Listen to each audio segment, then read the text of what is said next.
Kasus penimbunan BBM bersubsidi jenis solar yang berhasil dibongkar petugas Subdit Tipiter Ditreskrim Suspolda Sumsel asal Belitang, Oku Timur, ternyata masih menyisakan satu pelaku lain yang hingga kini masih buron.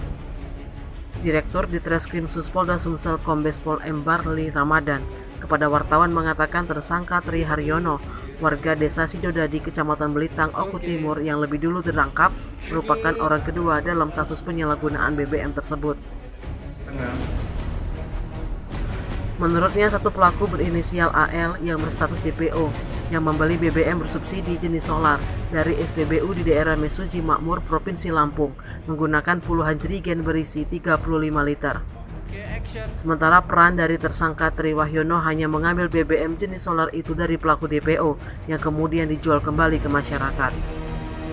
Pengungkapan itu saat personel Subdit Tipiter Polda Sumsel menerima pengaduan masyarakat terkait adanya aktivitas penimbunan BBM bersubsidi di kawasan tersebut. HT ditangkap saat memuat BBM bersubsidi jenis solar yang ditutupi terpal hendak dijual kembali ke pelanggannya. Polisi turut mengamankan satu mobil pick-up Daihatsu putih Nopol BE 8681ZF 22 jerigen kapasitas 35 liter berisikan BBM jenis solar subsidi dan 70 jerigen kosong, satu buah timbangan, satu buah selang, dua buah corong, satu buah buku catatan, dan satu unit ponsel merek Vivo. HT dijerat dengan pasal 55 Undang-Undang Nomor 22 Tahun 2021 tentang minyak dan gas bumi yang telah diubah pada pasal 40 angka 9 Undang-Undang Nomor 11 Tahun 2020 tentang Cipta Kerja tentang penyalahgunaan pengangkutan dan atau niaga BBM subsidi pemerintah. Memahami bahwa masih banyak oknum-oknum yang tidak bertanggung jawab, khususnya beberapa yang masyarakat yang tidak bertanggung jawab menggunakan kesempatan dengan disparitas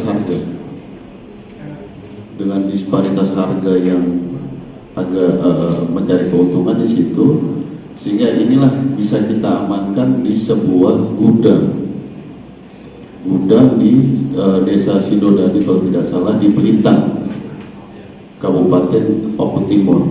Memang rekan-rekan juga memahami banyak BBM subsidi yang digunakan oleh beberapa masyarakat yang tidak bertanggung jawab, yang bertanggung jawab digunakan untuk mencari keuntungan, sehingga program pemerintah yang menyalurkan BBM subsidi itu tidak tepat sasaran,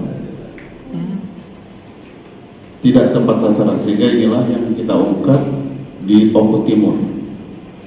Mungkin itu aja beberapa penyampaian saya. Silakan nanti kalau ada yang dipertanyakan. Tim Liputan Sumsel ABTV melaporkan.